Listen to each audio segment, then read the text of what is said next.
Well, many thanks for joining us. And of course, we have just seen President William Ruto presiding over the 98th Kenya Music Festival state concert at Bungoma State Lodge. And if I can take you through some of the highlights, where the president has said that the government is going to invest more in nurturing talents like, the winners of the music festival. Education budget is going to be increased in the subsequent budgeting cycles. And the payout for music royalties will be collected through the e-citizens, where 70% of the collected royalties will be paid to artists. And of course, in terms of protecting the music artists and performers, the government is going to come up with policies that are going to ensure that they are rewarded accordingly. Another thing, the president has also talked about the ongoing conversation around creating a new Vision 2060. He's urging the young people to become part of this process, bearing in mind that by 2060, a lot of them will be citizens, or will be the people in government positions, will be the people in the private sector, and will be the key people in driving the economy of Kenya. That is part of what the president has said in Bungoma. Talking about the Vision 2060, I just want to take you back to the year 2008. And the former president, Mwai Kibaki the late, launched the Vision 2030. At that time, and I'm talking about how many years from now, about 17 years from now, about 17 years ago, or 18, Kenya became the first African country to launch a long-term economic blueprint. Think about it. Quite visionary and quite ambitious. And the document was supposed to last us up to the year 2030, which is about three and a half years from now. And the whole point was to make Kenya a newly industrialized nation with a thriving economy and a very stable middle class. The question is this: have we managed to achieve all that? And by the way, Kenya became the trailblazer back then, because today, more than 50 African countries, they have a vision, or what you would call an economic blueprint. You have Rwanda with Vision 2030, you have Uganda Vision 2040, you have Nigeria with Vision 2050. Many countries have now embraced the concept of developing a long-term economic development blueprint. And now, as Vision 2030 retires, we are in the process of developing the next economic development blueprint, what we are calling the Vision 2060. On Wednesday at Kenyatta International Convention Center, thousands of people gathered to witness the launch of the public participation process, because your voice is very critical in drafting this document. And that's why even at Bungoma State Lodge, the president has talked about this, urging everyone to become part of this process. We just want to have a look at the last 18 years, and of course, the next how many more years, 33 years from now. And I'm joined in studio by the chairperson of the Vision 2030 Secretariat. This is Dr. Emmanuel Nzai. Thank you very much indeed for joining us here. Thank you. You. And the beauty of you being on this set is the fact that, you are part of the process, you've been around. You are part of the Secretariat when it was set up. You are the people who managed to give the Secretariat the feet, the eyes, the ears, and the brain to move forward.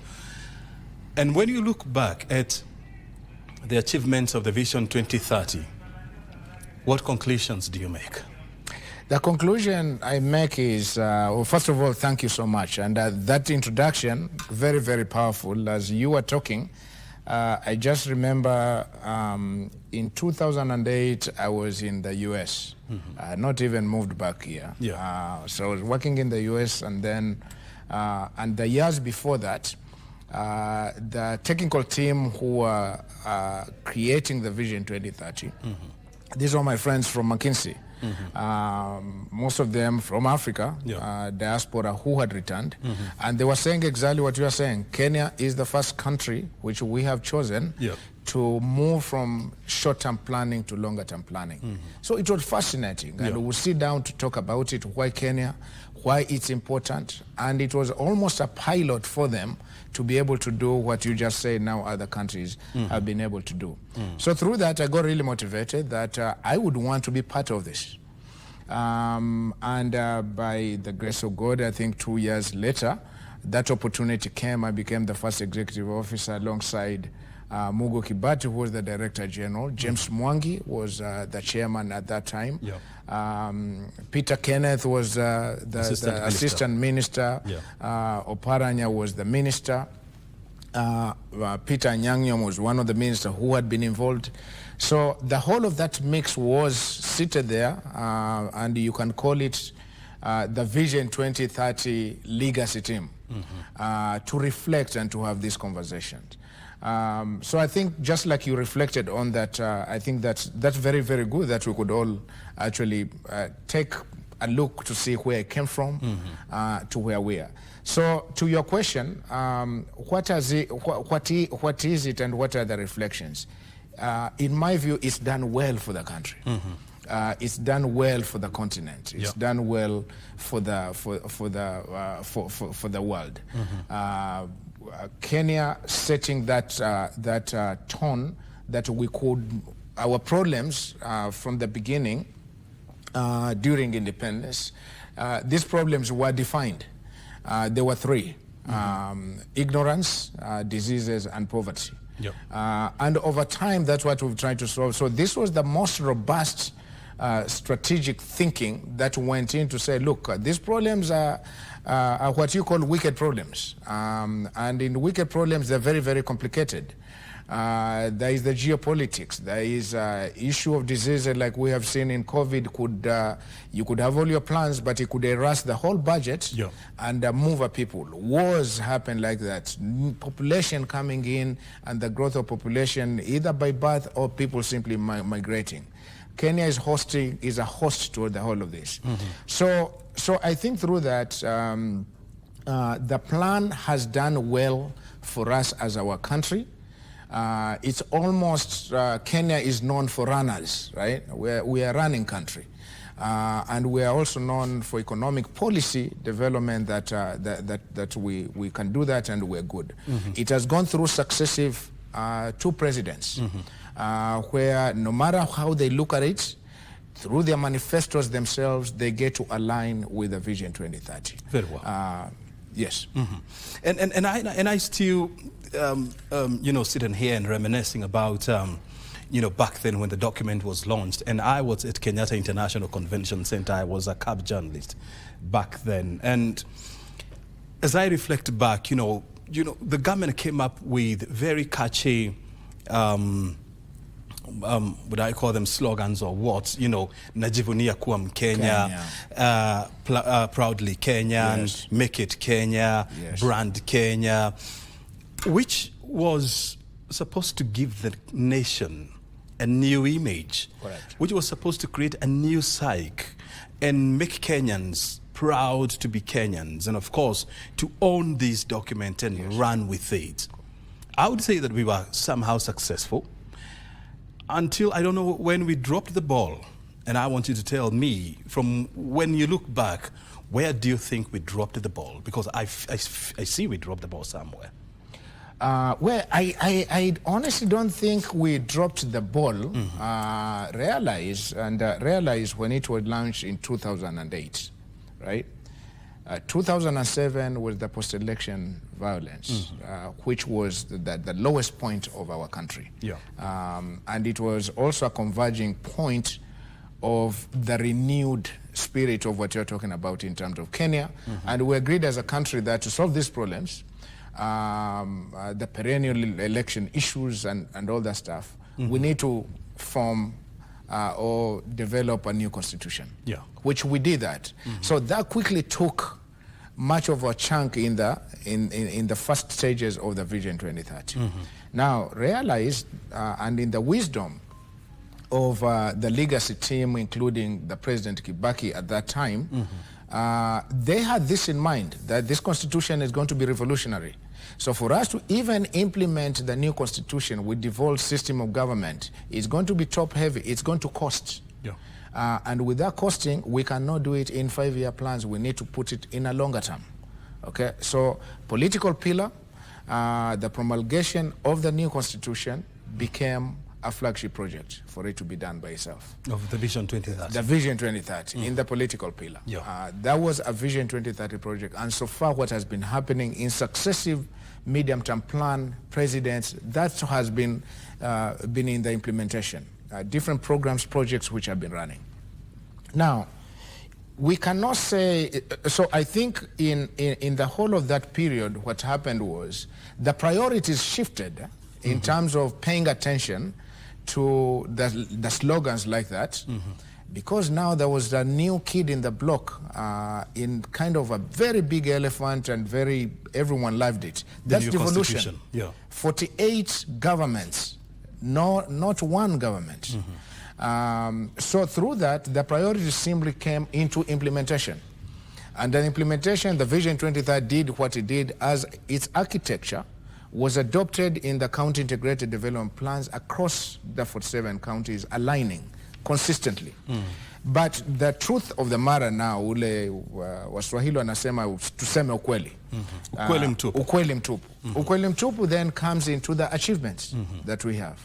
The achievements that we have, what they say, the political pillar today is holding up 88%. The economic pillar is at, political pillar 88%. The economic pillar is at 55%. And the lowest. And the lowest, we'll talk about that. And who is the author of these statistics? This is the Vision 2030 Delivery Secretariat, the scorecard, and this is what we have been doing from the beginning. Our job is for us to guide, coordinate the implementation of the Vision 2030, the reporting from all the implementing agencies who have the programs. So out of it, the programs are 312 flagship projects, flagship programs rather. 878 flagship projects. Now, the flagship programs are programs with multiple components. So the like of the LAPSET project has multiple components. So that is a flagship That's program. a flagship program, okay? A flagship project is the like of the Nairobi Expressway. It has a beginning and it has an end, and it has its own life cycle. And Nairobi Expressway is a product of Vision 2030. Absolutely. As a matter of fact, when you look at the Vision 2030, that first book that was done and the image which is there, it's an exact replica of what's there now. Yeah. Okay. The standard gauge rail, that's a flagship project because it has again a beginning and an end. So the aggregate of these, all of them had indicators. Okay.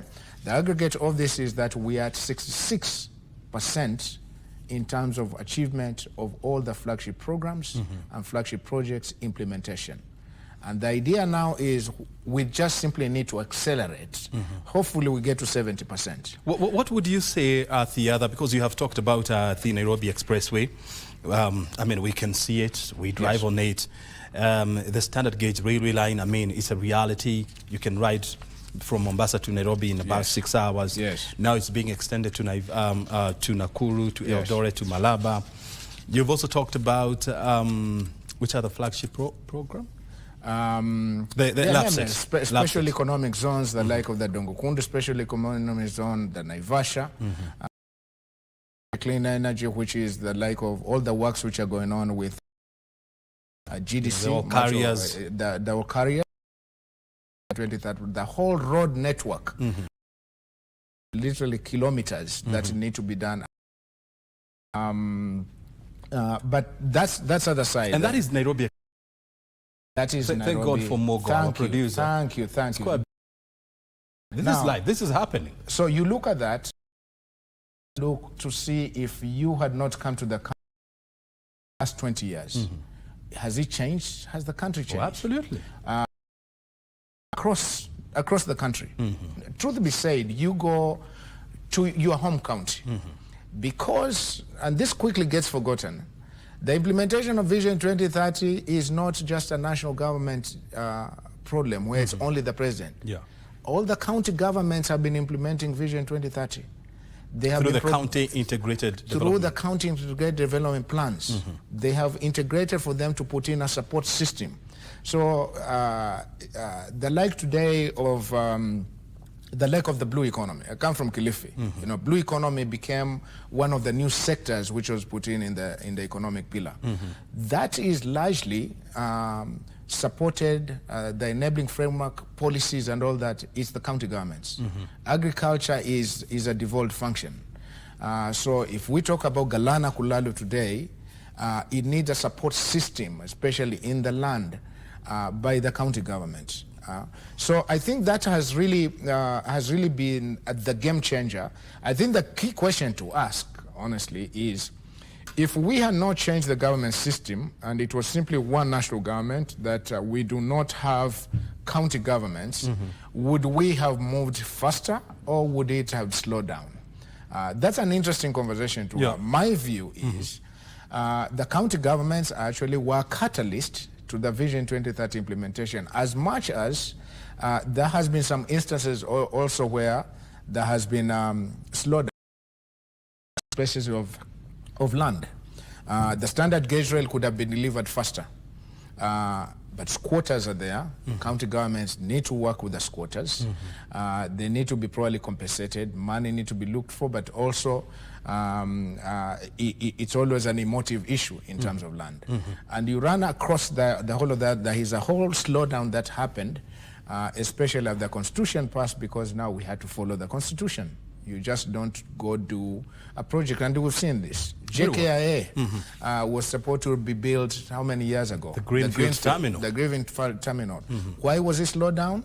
It's the Constitution, rightly so. Some people who go to court, they have a right to do that. But now what we're saying is, we have come of age where we know what the Constitution means, and we understand it. We do not need to abuse that process of the Constitution to slow down development. Very well.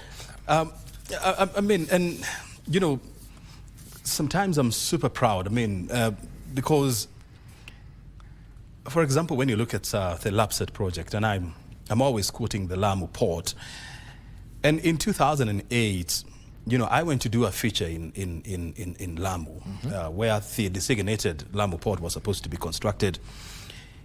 It was an ocean. Yes. With a forest. With a mangrove forest. And I remember back then I asked the Director General of Lapset whether this at one point will become a port. Yes. And that is the port that you are seeing on your screen right now. Yes. Today, if you go to Lamu, the economic impact of Lapset or the Lamu port is so huge that we are yet to realize and understand how significant it is today. Yes. When you look at the SGR itself, I mean, the amount of cargo it is evacuating from the port of Mombasa into the port of Mombasa is absolutely massive. Yes. The only challenge is all these are national government projects. Why don't we have a county government project that we can say this is a flagship project developed by the county government? You know, it's very interesting you say that, and you said it very, very well. So two things. One, the rationalization of these projects has been, they had one key word in it, transformative.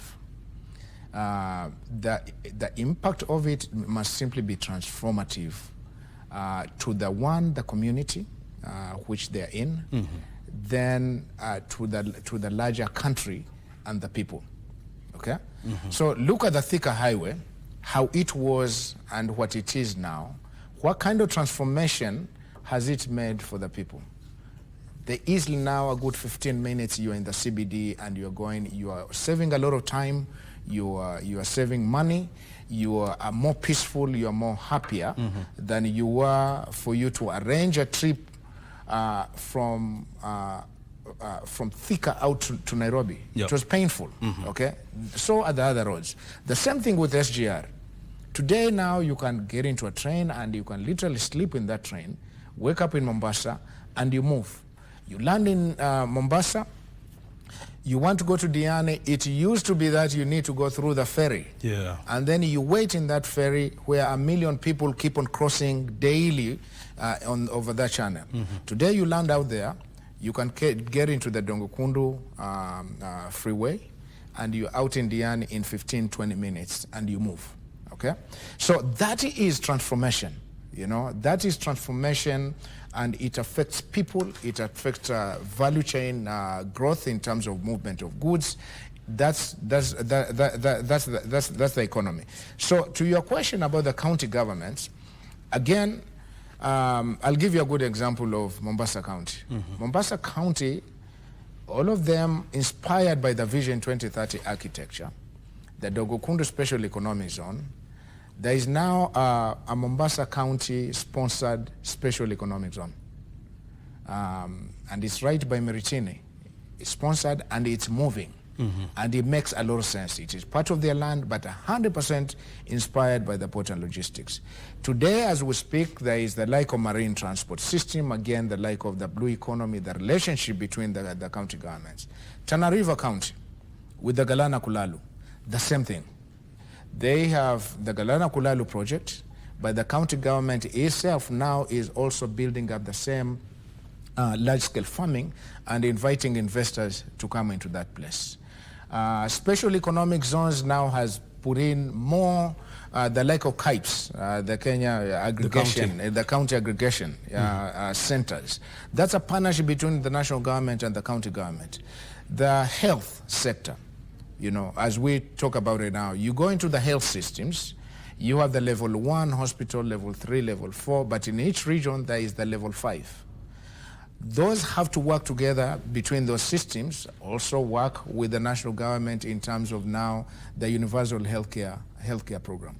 So the integration, I think, between the prioritization, because the Vision 2030 projects, as much as they're national, but they're not happening outside of Kenya, and Kenya is made up of counties, so they're happening somehow in a county. Very well. Help me with this scorecard that you are displaying, and I like the fact that you know, as a secretariat, you have managed to come up with these. And when you look at these achievements, you have political pillars. You know, you're rating it as excellent progress, and then economic pillar. Moderate progress. And the Vision 2030 was, by the way, envisioning that the economy will grow perpetually by 10%. We know that it has averaged 5%. And that's why a lot of people do not feel the impact of Vision 2030. Because when you look at the poverty levels in Kenya, we are still stuck at about 46% of people living below the poverty line. And so even as we start the conversations on how to develop a new economic development blueprint, how do we ensure that we uplift as many people as possible from the shackles of poverty? Very, very good. You know, in terms of, and you're totally right, the Vision 2030, part of, when we talk about transformation, has been also prosperity of the people. Okay, so what is that prosperity and how do you measure it? The Human Development Index is one of those indicators, measurements that we have used, and let me just tell you what that means. Today, our Human Development Index in Kenya, which has been done by the United Nations, not us. Yeah, just a moment here.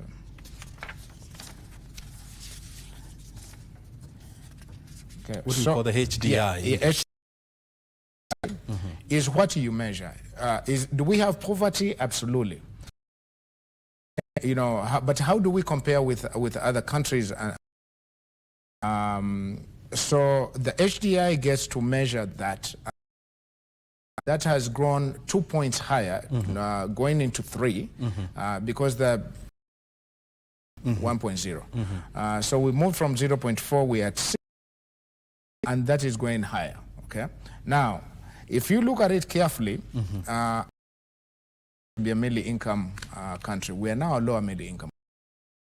And Professor Hino, our friend there, who is the whole conversation about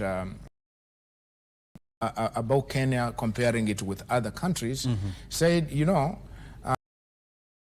and it makes sense now that we are a lower middle income country, which has been mostly on an architecture of trickle-down economics. We move into the bottom-up economics. So the new MTP, the MTP4, and through the leadership of the president, who I think took good advice and understood what the Vision 2030 was. Yeah. He went into the bottom-up economic because that was what we needed to do. We actually did not have a choice in terms of going into the bottom-up. And that was mostly to go to the lowest people of the country for us to start to uplift. So the programs like of Nyota today, the program again, when you see the whole of these programs of in agriculture, the value chains, that is about productivity. It's about us increasing our exports and reducing our imports, and on the downstream we get to create employment. So as much as I think at the outlook, you will think that we have gone back. The truth of the matter is, collectively as a country, we have moved forward. Let's, for example, take your county, the county of Kilifi. And successively, it has always been ranked as one of the most poorest counties in Kenya. True. And I don't know you come from which village or town, but when you walk to in the villages of Kilifi County, let's talk about Magarini constituency and so much, are the people there better off than they were in 2008? I will tell you absolutely. Absolutely, unequivocally, absolutely. Do they appreciate that? They do. However, and again, you know, we become, and Professor Hino called it, it's the middle income trap, where you are in. When you are in there, there's still pockets, but, so look at it this way. I come from Morakaya Chonyi, that community. It has more proximity to the town of Mombasa, okay? So that proximity is good because when we grow cassava and maize or whatever we grow, it's easy for us to take it to the market in Mombasa. You go out to Bamba, Ganze, you know, and Kilifi is a big county. Yeah, okay? It's quite expensive. So you go, it's expensive. So you go out on that side where we've been singing that story, Safaria Bamba Machero. That means there is no roads going out there and you really need to plan yourself. Today those roads have been opened and it's easy for you to simply plan your day to come to the hospital in Kilifi. So in the psyche of the people now, the citizens, they are seeing that and they appreciate it, right? But when they come to Mombasa and Kilifi, they also see the high income people who are doing very well. And your first instinct is like, you know, I want to be there. And it's taking a long time for me to be there. So I think that's where the arguments really come. But all in context, in the country today, we have done well and we're at a better place than we were in 2008. Yep. And it has been progressive. And the basic question now, which we have out of the many now misunderstanding, misinformation, and probably not knowing much of this data that we are sharing of how we have done, the result of it is someone will say, well, I've not done well, but how do I see it? But when they get to understand now, which is what we want to do, then they get to say, oh, okay, now this makes a lot of sense. And it makes a lot of sense that if we have done well collectively as a country, and this is actually the ship that we are sailing in, then it makes sense for us to keep on doing the same thing because it works, which is planning beyond 2030. And of course, I mean, and I do agree with you that, I mean, when you look at Kenya in 2008, and we are lucky enough that we were there, and so we can draw comparisons vis-a-vis the Kenya we have today. I mean, you know, the two are wild, apart.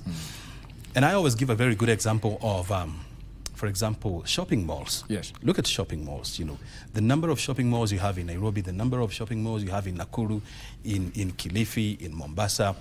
in Kisumu, in all these places, the number of people who can afford to fly Yes. from Nairobi to Kisumu, from Kisumu to Mombasa, and all these places, the number of vehicles on the Kenyan roads. The fuel consumption by Kenyans, I mean, the numbers have grown extremely, in a big way. Correct. And so that is a sign that, our purchasing power is growing. But now the question comes, even as we draft Vision 2060, what lessons do we need to draw so that we ensure that we bring everybody on board and we create a national psyche so that Kenyans own Vision 2060 and they feel that they are part of it? And that's exactly kind of the realization that we had in now how we move forward. As you said it, in 2008 when we were launching the Vision 2030, it was under the old constitution, okay? So there was not much of the public participation as it was required. It was more expert-driven. It was also more business-oriented and more pegging in the trickle-down economics kind of space, okay? Nevertheless, that probably was necessary in the circumstances that we were. So the Constitution now calls for public participation. And then we have institutions which have been created, the State Department of Planning, a fantastic team which is there through the Monitoring and Evaluation Directorate, the Vision 2030 itself, Secretariat and the board, KIPRA, which has been doing a fantastic job in terms of research and the policies, the Kenya National Bureau of Statistics, the population and all that. So these institutions have been created for them to serve this purpose, and the whole National Treasury by itself. There is one requirement now, that as we do this and if we are to decide on this, the Constitution calls for public participation, significantly so. And again, now more so because it is 48 governments. It is not one government. So we need, and that's why we were very gracious that the county governments, governors were represented there. All the arms of government, judiciary, the legislative were seated there. So the idea in this realization, we know that it is very significant moment for us as a country. Let's not even talk about the political calendar, which now Kenyans were used to. But in this period, we know too, we need to take a good 2 years for us to be able to plan and be able to do this. So this process needs to start now. And as the president said, he came there as the president head of government, but also a citizen. There is 2027 election. He could be president, he may not be president. There is 2032 if he succeeds. But after 2032, for sure, we know he's retiring. Okay? So when he retires, it makes sense, just like he has done himself, and he has done it very, very well. Between himself, Uhuru, Ruto, and himself now with Kindiki, they have carried forward this vision, and it has served them well, even in terms of planning, in terms of executing. Very well. Yes. The beauty of long-term economic development or planning is the fact that, you set the nation into a developmental motion. And for example, when we look at, President Mwai Kibaki the late, when his government was laying the terms, the economic development terms for Kenya, they did not do it because they are going to be there, because today President Mwai Kibaki is not there to enjoy Nairobi Express. Yes. He's not there. He was actually not even there when to experience the standard gauge railway line. And so I like what you're saying, that we don't plan for ourselves. We are planning for the future generations. We are planning for Kenya of 50, 70, 80, 100 years from now.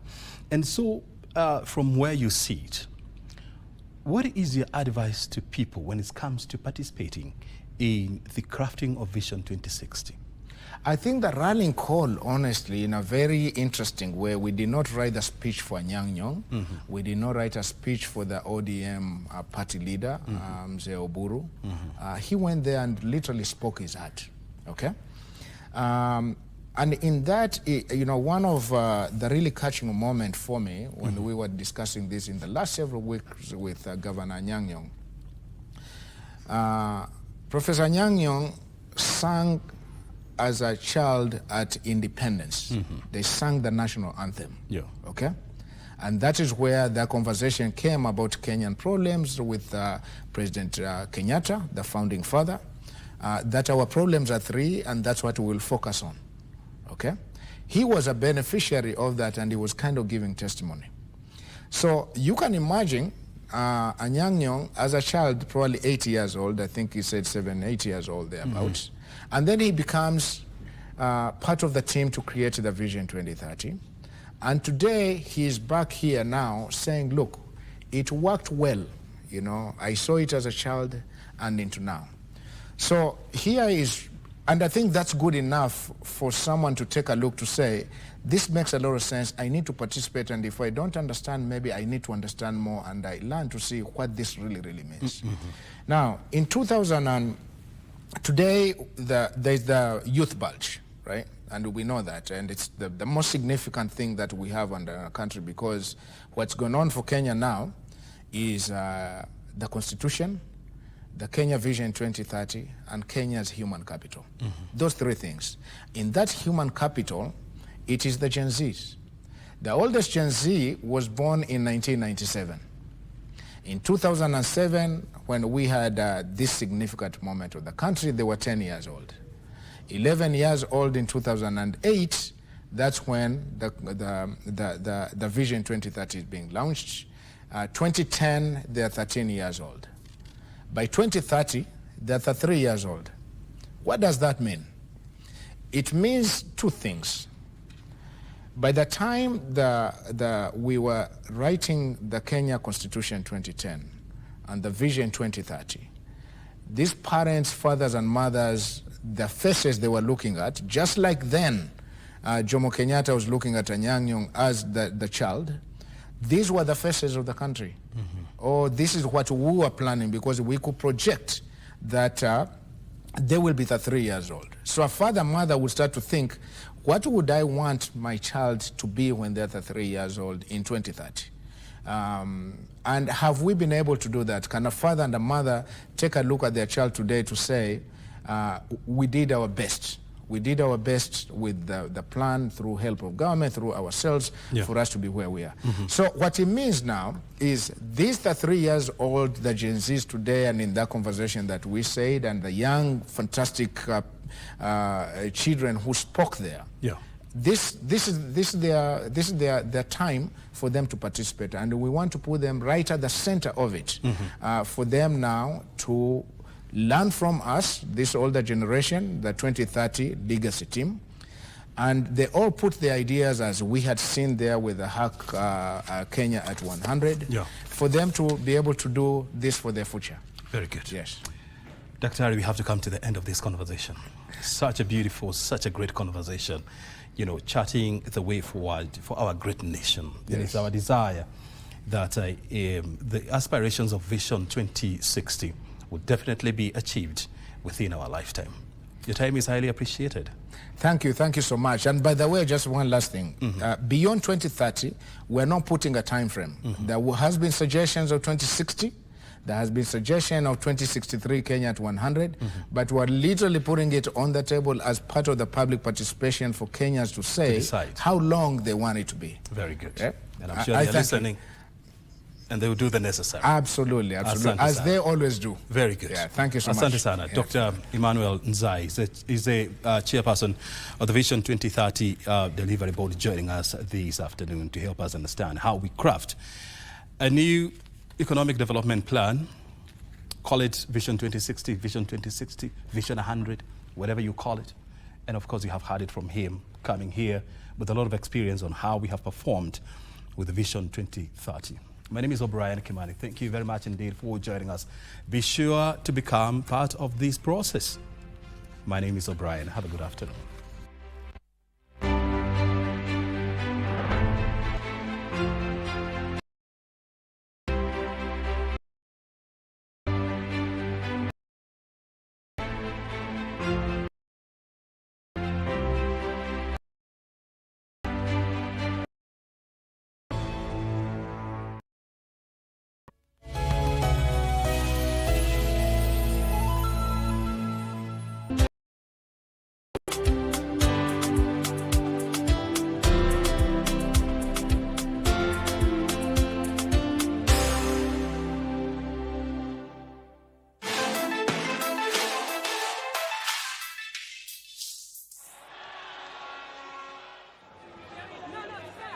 Kadu still waits as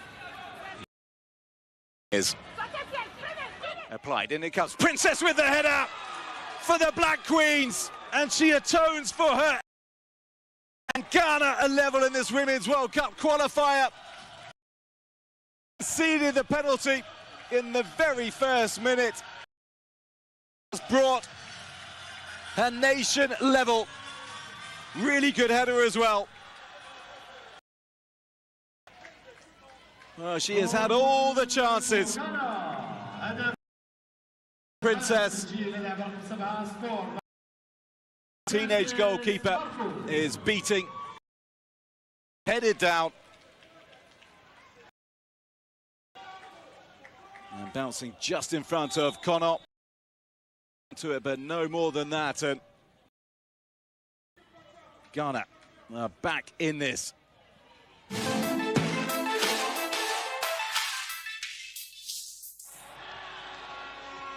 Pata makao na boma yangu.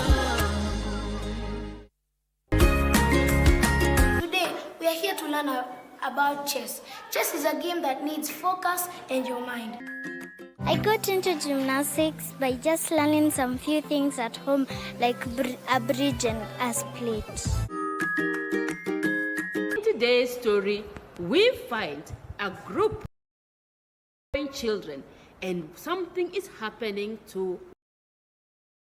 The teacher has no idea, but there is someone who has an idea what is going on.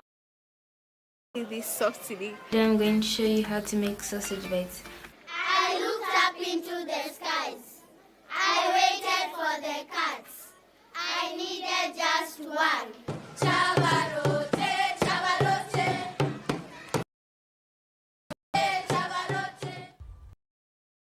For captivating content extravaganza. One brings you exclusive coverage. 26 Women's Africa Cup AFCON. From July to Sunday, the 16th of August, 20. Morocco is the best. Nigeria defend their title against 15, waiting to lift the prestigious trophy. Crowned Queens of Africa.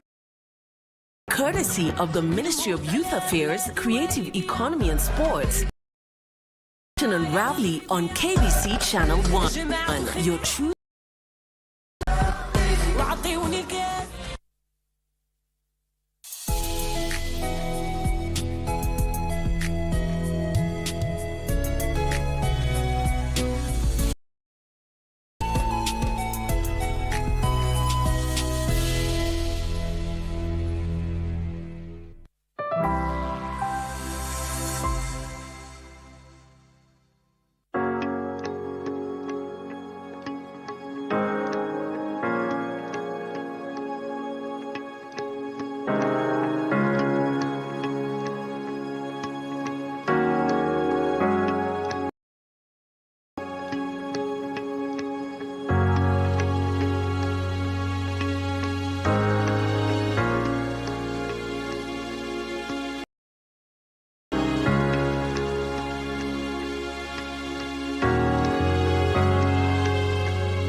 Kenya's coast is undergoing a profound driven by a convergence of infrastructure, energy, investments that could fundamentally reshape the region's economy and in East Africa's trade architecture. The transformation is unfolding as Kenya approaches the end of the Vision 2030 period and begins looking beyond 2030 towards a new generation of national development ambitions. Vision 2030 sought to transform Kenya into a newly industrializing, globally competitive and prosperous quality of life for its citizens. The question is no longer simply whether Kenya can build, whether that infrastructure can become the foundation, job creation, regional trade, energy security and long-term prosperity. At the coast, that ambition is increasingly visible. The government's sustained investment in roads, railways, ports, zones is opening new corridors for capital-intensive investment. At the center of this emerging economic ecosystem is the proposed oil refinery in Lamu, a 2.2 trillion shillings investment expected to anchor industrial growth, strengthen energy security and create significant employment opportunities. The significance of such an investment goes beyond the refinery. It is about creating an economic corridor in which energy infrastructure supports manufacturing. Infrastructure facilitates trade, ports connect Kenya to international markets, and special economic for value addition. That is consistent with the development logic that has underpinned Vision. Infrastructure is not an end in itself, but an enabler of economic transformation. As Vision 2030 approaches its conclusion, Kenya is entering a defining moment in its development journey. The government has initiated a national conversation on a long-term development vision that will succeed Vision 2030 and establish a new framework for the country's future beyond 2030. Why are we having this conversation? And I want to thank the people of Kenya. When I asked the country that it is time for us to have a national conversation about the long-term vision of our nation, we have been explained to why. Number one, Vision 2030 will come to an end in the next 3 years. Medium-term plan 4 is ending in 2027. For us to plan medium-term 5, medium-term plan number 5 is going to take from 2027 to 2032. Yet Vision 2030 is ending in 2030. So we need to have the longer-term vision for us to be able to plan medium-term 5. This makes the investments taking place. The railways, energy facilities and industrial parks being developed now will serve Kenyans well beyond the lifespan of individual government programs. They are part of the physical foundation upon which the next generation of national development will be built. The proposed Lamu refinery, for instance, position in the regional energy market while creating opportunities for downstream industries, logistics, skills development and employment. The Lamu Port South Sudan-Ethiopia transport corridor represents another important dimension of this transformation. Lamu Port Lapset, with a wider corridor incorporating roads, pipelines, rail and a special economic zone. Its strategic significance lies in connecting Kenya's coast with the country's interior and, ultimately, with neighboring markets. The planned development of liquid bulk and agribulk facilities further demonstrates the ambition to move beyond simply transporting goods towards creating an integrated regional logistics and production hub. This is the kind of infrastructure that can help Kenya transition from a market primarily dependent on imports towards a more productive, export-oriented economy. The development of the Dongo-Kundu Special Economic Zone reinforces this objective. The $1 billion investment being financed by Afreximbank in the Dongo-Kundu and Naivasha Special Economic Zones is aligned with the government's transformation agenda, particularly its emphasis on value addition and export-oriented manufacturing.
This creates an important link between the infrastructure being developed and the broader economic question: what will Kenya produce, and how will it compete in regional and global markets? The answer will increasingly depend on whether infrastructure investors create jobs, develop local skills, and increase the country's export capacity. The long-term significance of these investments also extends beyond Kenya's borders. The African Union Agenda 2063 envisions an integrated, prosperous and peaceful Africa driven by inclusive growth and sustainable development. Kenya's investment in transport corridors, ports, energy infrastructure and regional trade therefore has implications not only for the country's domestic development agenda, but also for East Africa's contribution to continental integration. Location, its connection to South Sudan and Ethiopia through Lapset, and the development of regional road and rail networks position the coast as a potential gateway into the wider African market. The expansion of road networks and the continued development of Mombasa, Lamu, and Dongo Kundu demonstrate a broader attempt to build an interconnected economic system. The challenge now is to ensure that into productive economic activity and tangible benefits